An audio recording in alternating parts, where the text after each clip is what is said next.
జనసేన అధ్యక్షుడు AP deputy CM Pawan Kalyan సోదరుడు నాగబాబుకు మార్చి తర్వాతే మంత్రి పదవి వచ్చే అవకాశాలు కనిపిస్తున్నాయి.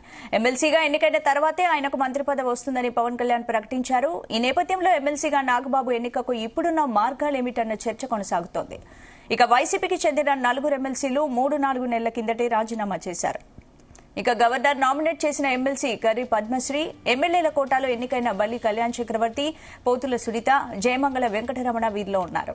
వారి రాజీనామాలను మండలి చైర్మన్ వెంటనే ఆమోదిస్తే ఇప్పటికే ఆ స్థానాలకు ఉప ఎన్నికలుచ్చి నాగబాబుకు అవకాశం దక్కేది. కానీ ఆ 4 రాజీనామాలు ఇప్పటివరకు ఆమోదం పొందలేదు.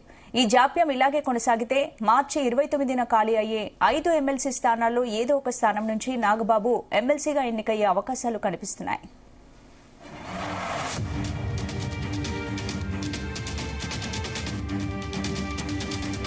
ఇదే అంశానికి సంబంధించి పూర్తి అప్డేట్స్ మా ప్రతినిధి ప్రసాద్ అందిస్తారు. ప్రసాద్, స్పందన, జనసేన అధినేత పవన్ కళ్యాణ్ సోదరుడు నాగబాబు ఏపీ కేబినెట్ లోకి చేరేందుకు మరి కొంతకాలం వేచి ఉండాల్సిన పరిస్థితి కనిపిస్తుంది. ఎందుకంటే ఎమ్మెల్సీలకు సంబంధించిన ఎన్నిక ముందుగా ఎమ్మెల్సీగా ఎన్నుకున్న తర్వాతే నాగబాబును కేబినెట్ లోకి తీసుకోవాలని చెప్పి ఇప్పటికే సీఎం చంద్రబాబు నిర్ణయించారు. ఈ క్రమంలో ఎమ్మెల్సీలకు సంబంధించిన ఖాళీలు అయితే మార్చి తర్వాతే ఏర్పడే అవకాశం అయితే ఉంది.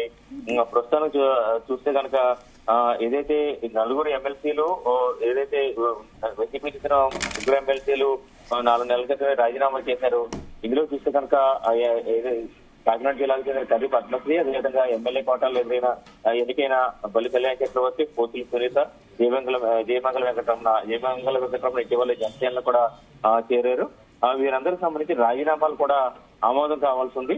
అదేవిధంగా మార్చి తర్వాత దాదాపు 5 ఎమ్మెల్సీ స్థానాలు ఖాళీ కాబోతున్నాయి. ఇందులో ఒక ఎమ్మెల్సీ స్థానాన్ని నాగబాబుకి ఇచ్చి తర్వాత మంత్రివర్గంలోకి తీసుకునేలాగా ఇప్పటికీ ఒక నిర్ణయం అయితే తీసుకున్నట్టుగా తెలుస్తుంది. ఇందులో ప్రధానంగా చూస్తే కనుక నాగబాబు మంత్రివర్గంలోకి ఏపీ కేబినెట్ చేరికల నేపథ్యంలో కేబినెట్ లో కూడా మార్పులు చేర్పులు జరిగే అవకాశాలు స్పష్టంగా కనిపిస్తున్నాయి. ఎందుకంటే ఇప్పటికే కొంత సూత్రప్రాయంగా 4 మంత్రులు ఎవరైతే పనితీరు కావచ్చు, లేదంటే ఇతర కారణాలు కావచ్చు, 4 మంత్రులను ఏదైతే తప్పించి కొత్తవాడిని తీసుకునేలాగా ఇప్పటికే ప్రతిపాదనలు అయితే పలు పేర్లు కూడా ప్రచారం జరుగుతుంది. ఏదైతే ప్రస్తుతం ఏపీ టీడీపీ అధ్యక్షుడిగా ఉన్న పల్ల శ్రీనివాస్ మంత్రివర్గంలో తీసుకుంటారు. అదేవిధంగా నాగబాబు కేబినెట్ లోకి వస్తే ఆయనకి సినిమాటోగ్రఫీ ఇస్తారు. కాబట్టి ఇప్పుడు ప్రస్తుతం సినిమాటోగ్రఫీ ఏదైతే తూర్పుగోదావరి జిల్లాకు చెందిన మంత్రి కందులు దుర్గేష్ వద్ద ఉంది. ఆ సినిమాటోగ్రఫీ శాఖను నాగబాబుకి ఇస్తారు. అదేవిధంగా ఇతర శాఖలు కూడా మార్పులు చేర్పులు చేసే అవకాశం అయితే ఉంది. ఇప్పటికే కొన్ని పేర్లు అయితే కొత్త పేర్లు ప్రచారంలోకి వస్తున్నాయి. ఏదైతే కడప జిల్లాకు చెందిన మాధవిరెడ్డిని కూడా కేబినెట్ లో తీసుకునే అవకాశం అయితే కనిపిస్తుంది.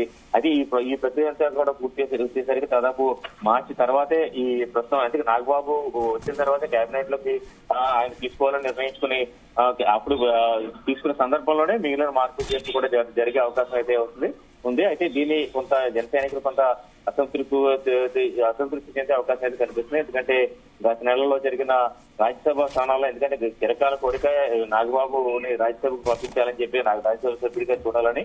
అయితే ఇదైతే కొన్ని పరిణామాల నేపథ్యంలో టీడీపీ నుంచి ఎన్నికైన 2 రాజ్యసభ సభ్యులు కూడా సానా సతీష్, అదేవిధంగా ఏదైతే ఇద్దరు కూడా ఇద్దరిని నాగబాబు కాకుండా టీడీపీకి 2 స్థానాలు కూడా దక్కిన నేపథ్యంలో ఆ క్రమంలో నాగబాబు మంత్రి పదవి ఇస్తారని చెప్పి కూడా చంద్రబాబు స్పష్టంగా ప్రకటన చేశారు.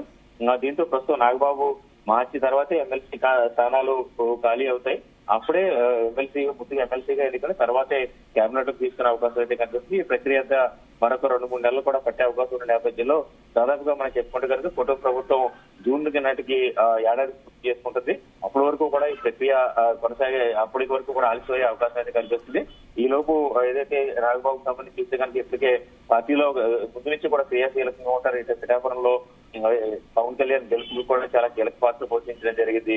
అయితే మొత్తమే చూస్తే కనుక మరి కొంతకాలం చూసే పరిస్థితి కనిపిస్తుంది. ఈ లోపు ఎవరైతే మంత్రివర్గంలో మార్పులు చేర్పులో అదేవిధంగా మంత్రివర్గం నుంచి తప్పిస్తారని ప్రచారం జరుగుతుందో వారు కూడా కొంత ఈ 2-3 నెలల పాటు చేస్తూనే ఉంటారని మనం చెప్పుకోవచ్చు. ఏదేమైనా ఏపీ రాజకీయాల్లో నాగబాబు కేబినెట్ లో ప్రవేశించిన తర్వాత కొంత కీలకమైన మార్పులు కూడా చోటు చేసుకునే అవకాశం అయితే ఉంది. అయితే ఇది మొత్తం అంటే వాస్తవానికి సంక్రాంతి ముందే ఈ నాగబాబు ప్రమాణ స్వీకారం ఉంటుందని చెప్పి కూడా భావించారు. అయితే ప్రస్తుతం ఎమ్మెల్సీ పదవి మార్చి వరకు కూడా భర్తీ కావాల్సి ఉన్న నేపథ్యంలో అప్పటి వరకు కూడా ఇది జాప్యం అయ్యే అవకాశం అయితే కనిపిస్తుంది. Right, thank you Prasad.